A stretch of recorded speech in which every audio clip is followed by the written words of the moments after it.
students, welcome to this presentation in which we are going to study about the magnetic effects of electric current, class 10 science. So let's get started. When electric current flows through a conductor, it produces a magnetic field around that conductor. Now this can be explained with the help of a compass needle, which shows deflection. The more the amount of current, higher is the deflection of the magnetic needle or compass. Now if the direction of the current is reversed, the direction of deflection of the compass needle also get reversed. Now this was discovered by a Danish scientist named Hans Christian Ørsted, and he named this effect as the magnetic effect of electric current. In 1820, the Danish physicist Hans Christian Ørsted discovered a deflection in the compass needle when electric current passed through a conducting wire.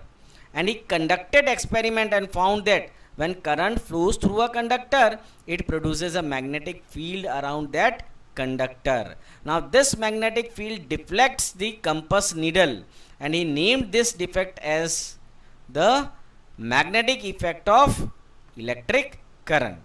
Right? Now there is a simple rule. There is a simple rule to remember where in which direction the compass needle deflects. Now this rule is known as snow rule. Right? So when current flows from south to north direction, so in snow rule, S stands for south and N stands for north. So when the current flows from south to north, when the current flows from south to north direction, right, and the conductor is over the compass, so O stands for the conductor is over the compass is deflected towards west direction. The compass is deflected towards west. So the north end of the compass gets deflected towards the west direction. So this is how this snow is formed. So when the current flows from south to north and the conductor is placed over the compass will be deflected towards the west direction. Right? And secondly, if we reverse the direction of current, that means if the current now flows from north to south, then the deflection of the compass also get reversed. Now the north end of the compass is getting deflected towards the east direction. Now let us once again recap what the experiment done by Hans Christian Ørsted concluded. He concluded that when electric current flows through a conductor, it produces a magnetic field around that conductor. The more the amount of current, that means if the strength of current is more, the deflection or the strength of the magnetic field produced also increases. The deflection of the compass needle increases. Now why the deflection of the compass needle increases? Because the strength of the magnetic field formed also increases. If the direction of the current is reversed, the direction of deflection of the compass needle also get reversed, and if we bring the compass needle near the conductor, the deflection increases, and if the compass needle is taken away from the current carrying conductor, the deflection decreases. Now why this happens? Because if we take the compass needle towards the conductor, then the magnetic field around the conductor, the strength of the magnetic field will increase and the deflection also increases. But if we take the needle away from the current carrying conductor, if the distance between the current carrying conductor and the needle increases, the magnetic field at a further distance from the conductor will be weaker, and therefore the deflection of the compass needle also decreases. I hope that you have understood this, right? Students, to understand the magnetic effect of electric current, let us first define what is a magnet. So magnet is a piece of magnetic material which has two properties. The first property is it has an attractive property. That means it has attractive influence on magnetic material. And you know that magnet attracts magnetic material like iron, cobalt, nickel, right? and it has the second property which is known as the directive property. Now in this directive property, if you suspend a magnet freely, it will always align itself towards the north south direction, right? So these are the two properties of magnet.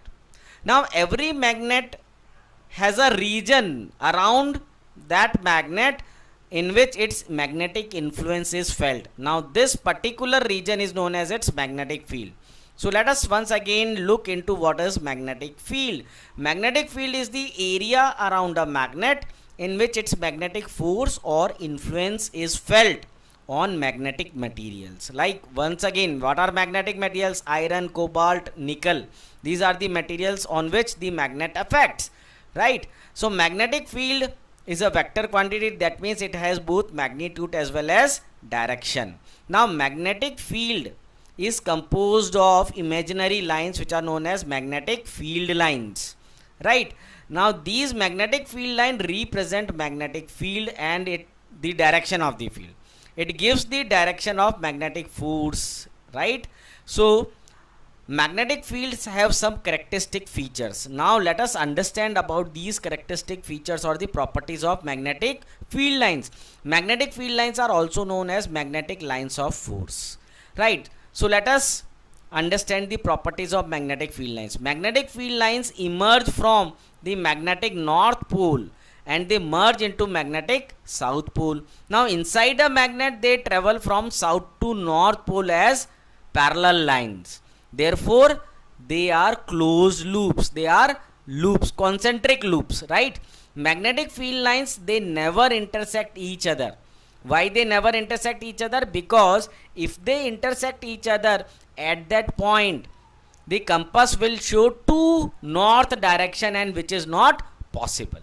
The density of the magnetic field lines indicate the strength of the magnetic field at that point, and they are denser at pole. That means at poles, that means at the north or the south pole, the magnetic field of the magnet is much stronger than at any other area of the pole, right? So let us understand by this diagram. So this is a bar magnet. This is the pattern of the magnetic field around a bar magnet. So this is the north pole and this is the south pole, and you can see that the magnetic field lines, they are emerging from the north and they are merging into the south pole, and inside the magnet they travel from south to north. That means they form concentric loops. They form loops. वो इस तरीके से loops बना देते हैं, वो देखो इस तरीके से लूप्स बना देते हैं, right?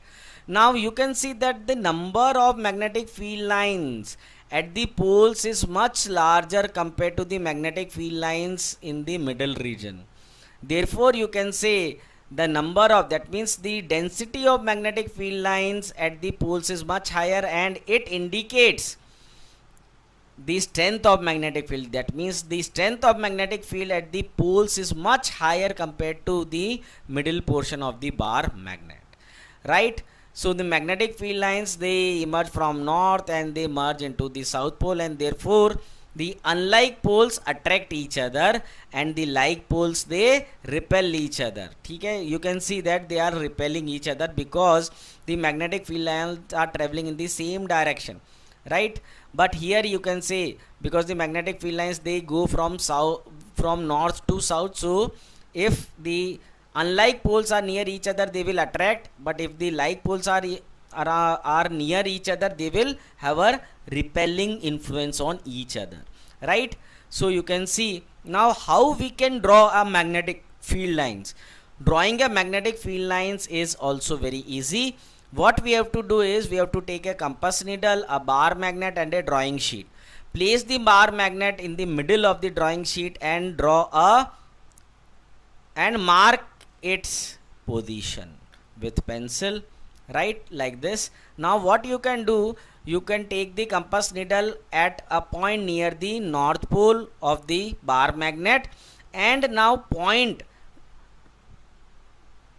that means basically draw or tick, or basically a dot is placed at the north position, north pole of the compass needle, right?